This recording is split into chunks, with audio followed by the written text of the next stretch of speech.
একাধিক সংগঠনের কর্মীরা ডেপুটেশন জমা দিলেন বিকাশ ভবনে।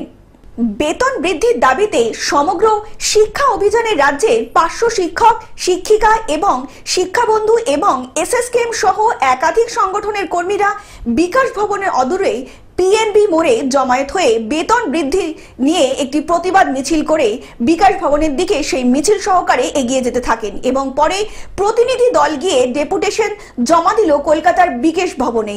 উল্লেখ্য, সমগ্র শিক্ষা অভিযানের কর্মীরা যারা স্নাতক ডিগ্রি অর্জন করে 20 বছর কাজ করে আসার পরেও তাদের সাম্মানিক মাত্র 8,000 থেকে 13,000 টাকার মধ্যেই বেতন, যারা বর্তমানে খুবই হতাশাজনক। রাজ্যের অন্যান্য বিভাগের কর্মীদের বেতন বৃদ্ধি হলেও সমগ্র শিক্ষা অভিযানের কর্মীরা বঞ্চিত।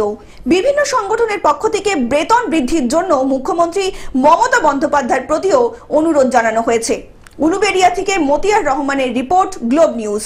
এখন থেকে গ্লোব টিভি দেখুন আপনার স্মার্টফোনেও। গুগল প্লে স্টোর অথবা অ্যাপল স্টোর থেকে ডাউনলোড করুন গ্লোব টিভি লাইভ অ্যাপ। এছাড়া জিও টিভি অ্যাপ থেকে দেখুন গ্লোব টিভি লাইভ।